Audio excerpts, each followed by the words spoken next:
Oswaldo é um filho dessa cidade, nasceu precisamente, eu colocar logo a origem, na maternidade de Santa Helena, na rua Frei Paulo, no bairro Suíça.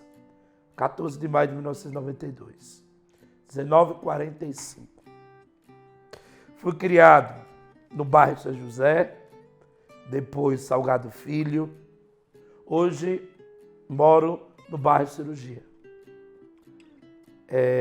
Esse azulino doente, torcedor do Confiança, né, que ama essa cidade e que estuda essa cidade.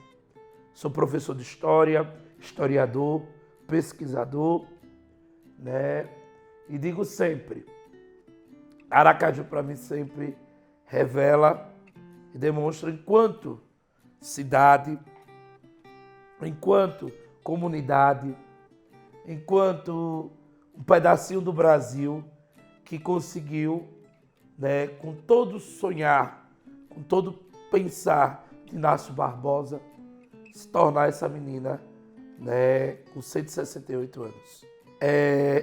Essa planície, com muitas dunas e algumas colinas, entre o rio Sergipe, que até naquela época, esse estuário, não se sabia se era o estuário do rio Sergipe ou o estuário do Cotiguiba.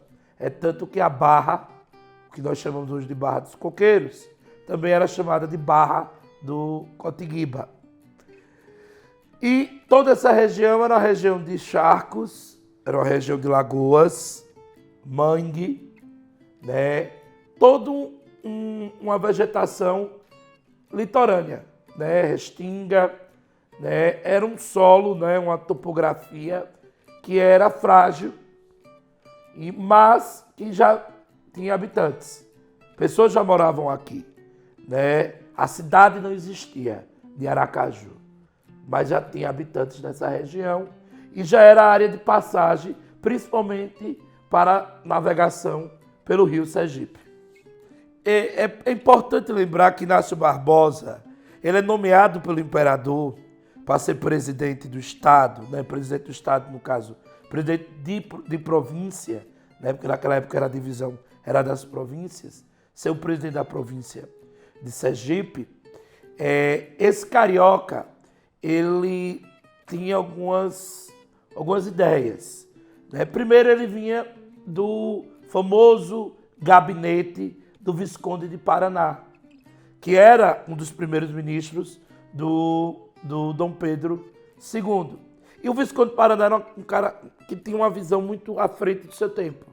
Então ele que era um dos maiores incentivadores por mudanças de sedes administrativas que tivessem uma importância econômica e também uma importância estratégica para a província ou até mesmo para o império.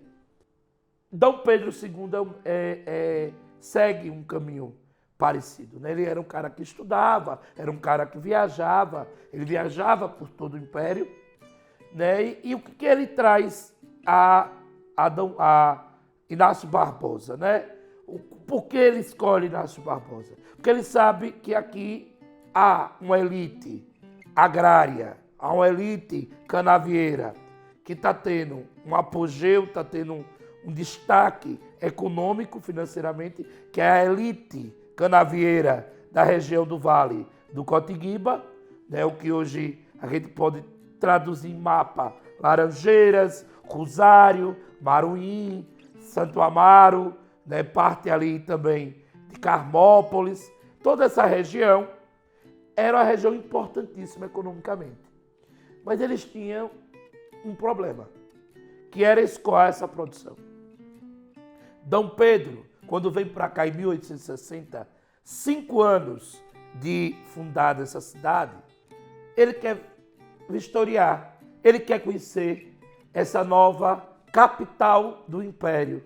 Por quê? Aracaju é a segunda capital planejada, né, do Império. A primeira é Teresina, né, a sede da província do Piauí. E Aracaju é a segunda. Mas tem um destaque. Aracaju, sua função será econômica. porque São Cristóvão não dava mais condições. O imperador sabia disso, havia muita reclamação, principalmente pelos barões do açúcar. E aí tem um líder, né, o João Gomes, né, que é o grande barão de Maruim, né? Esse homem, ele se destaca, né, o João Gomes de Melo, se destaca no cenário provincial e tem uma importância junto ao Império e à Corte no Rio. E aí é quando ele se aproxima de Inácio Barbosa. Por quê?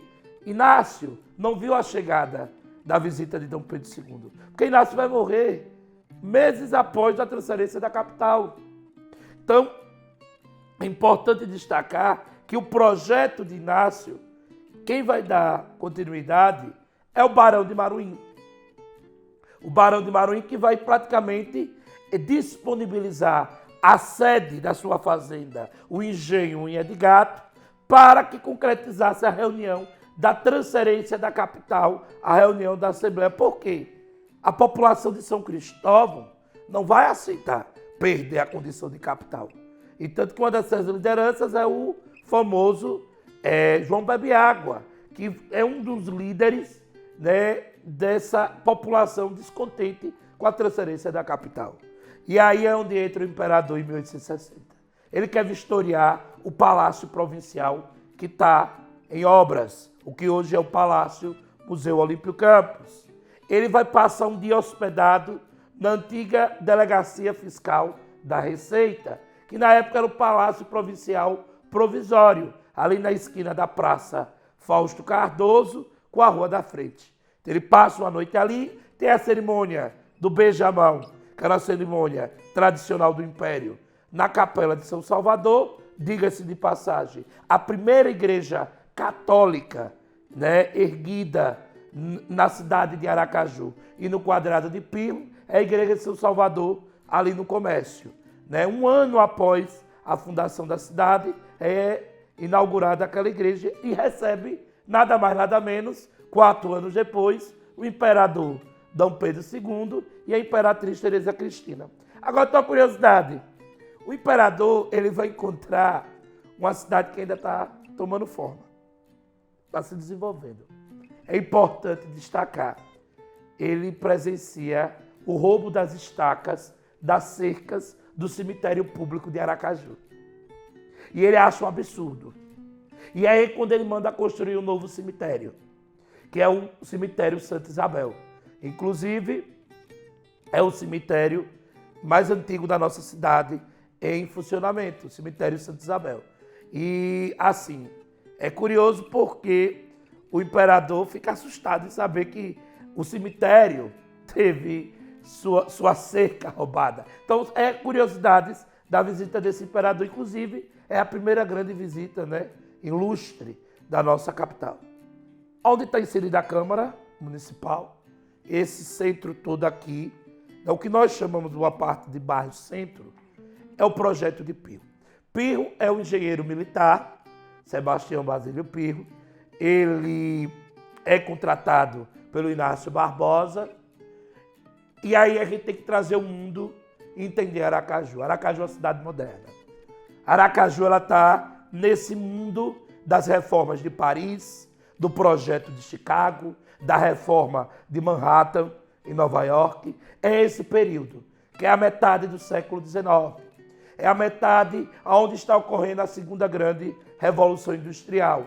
É o período em que os portos são os primeiros, né, a terem destaque enquanto meios de transporte, tanto de mercadoria, de pessoas, né, de riquezas. Então, os portos serão os protagonistas, né, de muitos países e cidades. Então, Aracaju é essa cidade portuária. Aracaju é essa cidade que vê o mundo entender Charles Darwin, na sua teoria da evolução das espécies. É Aracaju que vai entender, né, o alemão Karl Marx, entendendo o que era o capital em um mundo industrial. E é essa Aracaju que aqui vai se desenvolver. Então ela é moderna, ela surge da mesa de rendas e da alfândega, diferente de muitas outras cidades do Brasil. Aracaju não nasceu de uma igreja, não nasceu de um cruzeiro. Aracaju nasceu para a economia. Aracaju nasceu porque a província necessitava de um porto que pudesse escoar toda a produção de cana-de-açúcar, seja para outras províncias do Império, seja para o porto, né, de Nova York, de Chicago, de Paris, né, portos da Europa, que pudesse, né, trazer toda essa riqueza para a província aqui de Sergipe. E assim, Sebastião Pirro traz um projeto, né, de um conjunto de quadras, né, de um tabuleiro de xadrez, né, que era muito moderno para a época, né, e esse projeto hoje a gente pode observar muito bem de drone, de avião, né, de qualquer topo de edifício do centro, que é essas quadras e esses cruzamentos, né? Isso é o retrato do projeto de Pirro, que partiu da praça da então alfândega, que viraria também se tornar a praça da cadeia e do quartel, que é hoje a Praça General Valadão. E aí Fernando Figueiredo Porto, engenheiro e escritor, ele é feliz em dizer, é o marco zero do plano de Pirro. Então é onde Aracaju nasce enquanto cidade. É lá, a Praça General Valadão. Né? Há um debate entre historiadores e pesquisadores que observam que o povoado de Santo Antônio do Aracaju não ia ter condições de receber o projeto de Pirro. Porque o projeto de Pirro precisava de uma planície e não ia ser numa colina. Então a colina é utilizada como uma referência geográfica e espaço, né, para acontecer a sinalização da transferência da capital. Mas o projeto é a régua, é o compasso, é o engenheiro militar Pirro que se desenvolve a partir de perceber que esse charco, esses mangues, né, essas terras que pertenciam a muita gente, diga-se de passagem, é só observar o arquivo do Poder Judiciário, né, os inúmeros processos, né, de reivindicação de indenizações. Então, assim, prova que aqui já morava pessoas, mas que essa região iria receber um projeto modernizador, inclusive com código de posturas, determinando quais formas, né, e que forma você poderia construir uma residência aqui. Então, a Aracaju já é até moderna. Ela já praticamente tem um plano para construções. Ela já nasce assim. E aí vocês encontram no arquivo da própria Câmara, no arquivo municipal de Aracaju. É um povo caiçara. É um povo que nós conhecemos nas beiras desses mangues, rios, dessas marés do estado de Sergipe hoje em dia. São catadores de mariscos, são marisqueiras que habitam aqui antes de existir Aracaju. Né? Eu digo sempre, são esses que vivem e estão ligados ao rio, estão ligados a este estuário e ao mangue e toda a diversidade biológica e biodiversidade que existia aqui. Então, é catadores de mangaba, é catadores de frutos silvestres, é marisqueiras, é pescadores. É essa população que habita aqui, antes do plano de Pirro e antes da Aracaju existir enquanto cidade. Depois de Pirro, aí entra aquela história. Você tem uma cidade burocrática. São funcionários públicos que vão chegar de São Cristóvão, são religiosos, porque tem uma curiosidade na questão da fé. Havia a capela de São Salvador, mas já havia o terreno para a futura matriz de Nossa Senhora da Conceição, a catedral, né, que viria ter esse título só a partir da década de 10 do século XX, com a criação da Diocese de Aracaju. Mas antes disso, você tem uma população que está firmando aqui. E outra, pessoas que têm condições. Como você mesmo disse, há uma aristocracia que vai habitar aqui. Porque tem a código de posturas. Você tem que construir casas de alvenaria. Né? Então, quem não tem a condição de construir casas de alvenaria é o que o próprio Fernando Figueiredo Porto titula de arrabaldes, que é a periferia dessa cidade. E aí também quem chega aqui? chega muitos escravos, negros e negras fugindo da escravidão da região da Cotiguiba.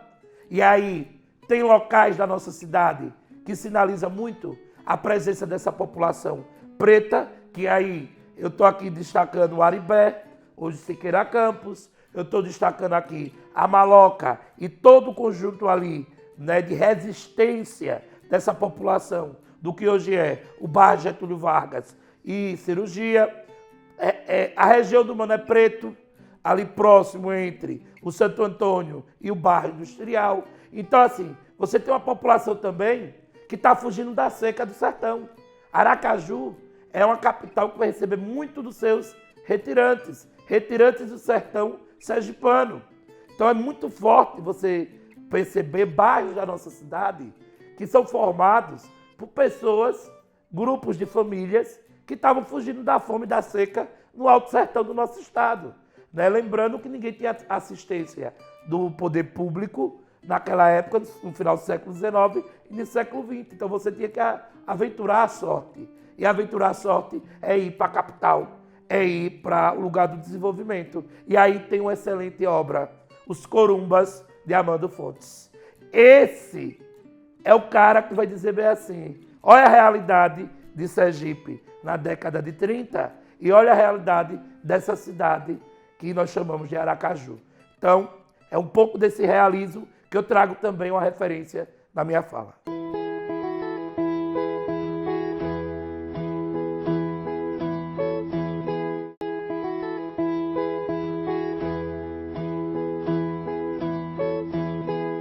Eu acho que o João de Melo, Barão de Maruim, é um dos primeiros. Ele não brinca em serviço. Ele já tinha terras por aqui, ele já tinha, né, propriedades por aqui, tinha o interesse principalmente de facilitar o escoamento da produção da cana-de-açúcar, onde ele tinha engenho, que era a região da Cotiguiba, e é ele que vai incentivar o desenvolvimento dessa nova capital. Sá Correia Benevindes é importante, somente quando ele cria a estrada nova, ligando o então povoado de Santo Antônio do Aracaju, que tinha uma aproximação muito mais administrativa com Socorro do que até mesmo com Aracaju, só a partir de 1872, com a abertura da estrada nova, hoje a Avenida João Ribeiro, que você tem essa ligação, o Santo Antônio e Aracaju. E Sá Correia Benevindes é esse cara que vai dizer essa cidade tem que se desenvolver. Então, eu trago essas duas figuras políticas do século XIX. Mas século XX, eu acho que Aracaju ela é curiosa. Ela vai presenciar várias revoltas. Uma primeira grande revolta vai acontecer no início do século XX, que está relacionada ao federalismo republicano e à política dos governadores da República Velha, que é a revolta de Fausto Cardoso, em 1906. Então, Fausto Cardoso e Olímpio Campos, que inclusive está na toponímia da nossa cidade, em nomes de praças e logradouros públicos, prédios públicos, são dois importantes políticos. Fausto Cardoso, advogado, líder de uma parcela de um partido aqui do nosso estado. Olímpio Campos, clérigo, padre, monsenhor da catedral, né, que também é político.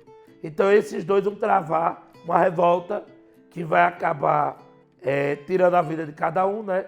Fausto Cardoso morre no Palácio Olímpio Campos a um tiro de um soldado a mando do presidente da República na época, que tinha sido, né, provocado por Olímpio Campos para que reprimisse essa revolta, que tinha destituído Guilherme Campos, irmão de Olímpio Campos, que era presidente de Estado na época, né? Presidente de Estado é a mesma coisa que o título hoje de governador.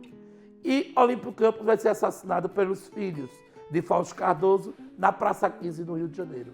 É os primeiros políticos que eu digo assim, de destaque no século XX. Mas aí eu vou trazer para o âmbito municipal, já que estamos na Câmara. Um desses foi presidente da Câmara e se tornou importante intendente municipal de Aracaju, com obras públicas que nós temos até hoje, que é Teófilo Dantas. Dá nome ao parque, aqui atrás da catedral, mas Teófilo Dantas, ele é importante por duas questõezinhas. É ele que o primeiro a se preocupar com o saneamento básico na década de 20. é ele criar o primeiro velatório público, que é esse espaço que fica entre a antiga Assembleia Legislativa e aqui a Câmara Municipal. Então esse espaço era um velatório público. Por quê? Não era higiênico mais, segundo os sanitaristas, velar corpo em casa. Então se deveria ter um espaço para o velatório. Então o Teófilo Dantas se preocupa com isso. E ele é responsável pelo primeiro banheiro público da cidade de Aracaju, o da Travessa Deusete Fontes. Por quê? Antigamente as pessoas tinham o costume de colocar seus dejetos nas vias públicas. E Teófilo Dantas vai declarar guerra ao esgoto a céu aberto, à falta da limpeza pública. É ele que cria o primeiro grupo de limpeza pública da cidade. E ele foi presidente da Câmara, foi intendente municipal, que é o mesmo título que hoje nós damos para prefeito, né? E você vê que importância esse homem teve na década de 20. Ele trouxe o debate da higiene e do saneamento básico. Importantes outros políticos, eu poderia aqui passar quase essa entrevista toda falando. Mas eu não posso negar, Aracaju foi sede de uma revolta da 13 de julho de 1924, que aí daí saiu um importante político, Augusto Mainá. Na década de 60 e 50, temos nomes como Leandro Maciel, Seixas Dória, mas eu não posso negar aqui também de lembrar de uma mulher, Ofenísia Freire. Ofenísia Freire foi responsável pela campanha do Petróleo é Nosso, aqui na nossa cidade. Ela recebeu Luiz Carlos Prestes na década de 40. Ela foi uma militante, professora, né, importantíssima na política. E aí eu acho que quando chega na década de 80, tem outros importantes personagens também da política municipal e estadual em Aracaju. Aracaju tem uma tradição muito forte das feiras. Isso é Aracaju.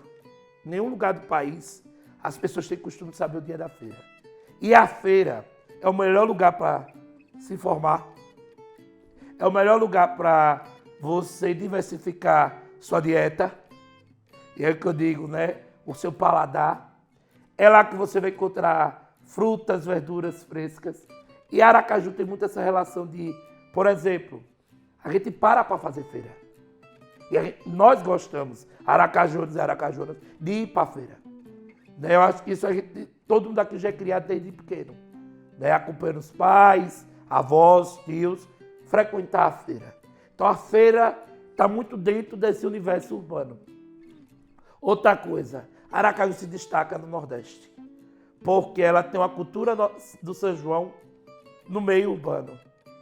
Eu acho que é a única capital do Nordeste que ainda você vê acender fogueira no meio de avenidas, ruas.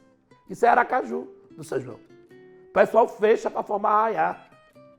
Né? Eu digo sempre, vá passar na Ceasa, na véspera de São João, que você vai ver um formigueiro e montanhas de milho.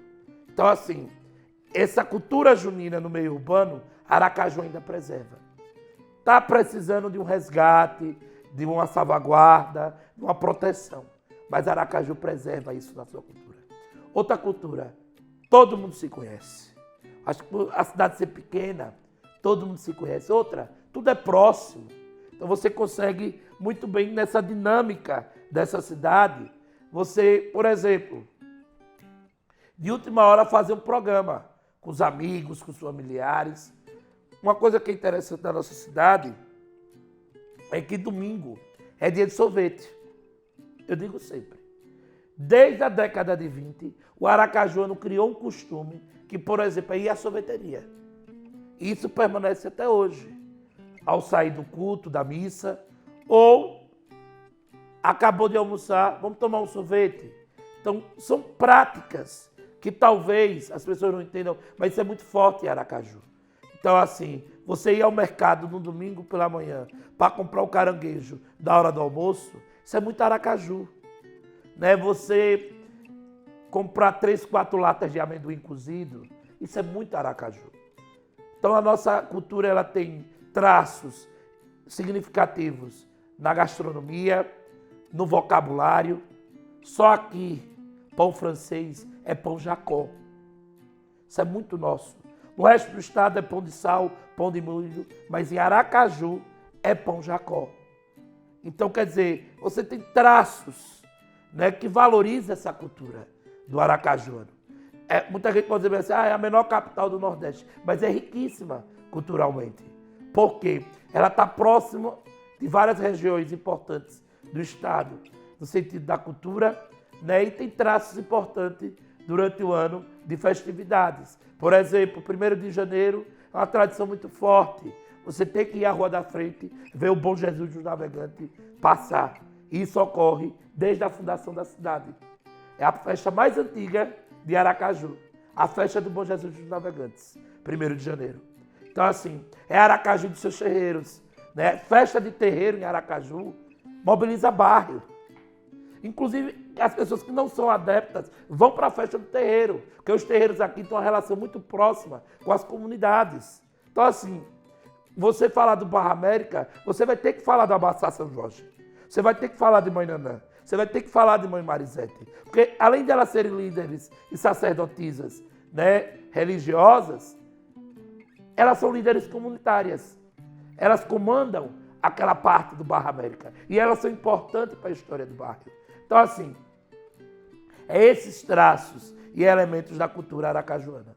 Eu sinto que minha cidade, ela está crescendo, né?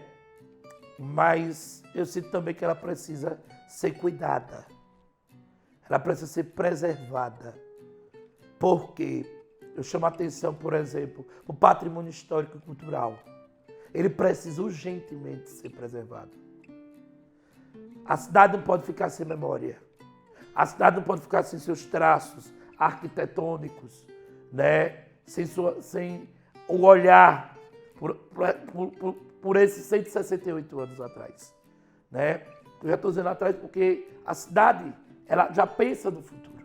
Então, para pensar no futuro, ela precisa de um plano diretor para pensar sua organização, seus ornamentos, né? Sua dinâmica de desenvolvimento. Ela precisa de mais arborização. É triste, mas a nossa cidade tem um dos piores índices de verde por habitante. Nossa cidade ela precisa pensar o transporte público, inclusive diversificar o transporte público.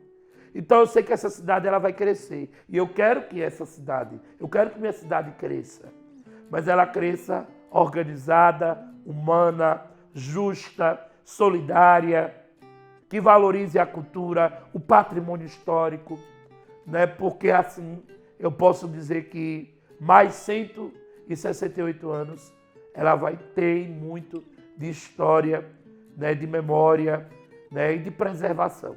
Aracaju é cortada por rios, esses rios precisam ser preservados, esses rios podem ser potencializados como modais de transporte, né, marítimo, né, náutico. Então, assim, é uma cidade que é plana, então é uma cidade de ciclistas, mas tem que proteger esses ciclistas, tem que criar meios de proteção desses ciclistas. Então, a cidade que eu quero é essa. Eu quero uma cidade que cresça, mas eu quero uma cidade que cuide, que preserve, que pense que as próximas gerações, meus filhos, netos e bisnetos, possam ter a minha Aracaju, um Aracaju que ainda preserva esse lado, né, de tudo próximo, né, desse lado provinciano, que é gostoso demais, que a gente descansa, né, essa brisa do Rio Sergipe e do mar, que refresca toda a cidade, que ela possa preservar. Mas para isso precisa de planejamento, para isso precisa de um plano diretor, para isso precisa pensar no futuro com responsabilidade. É o que eu quero para a minha cidade, é o que eu quero para a minha Aracaju.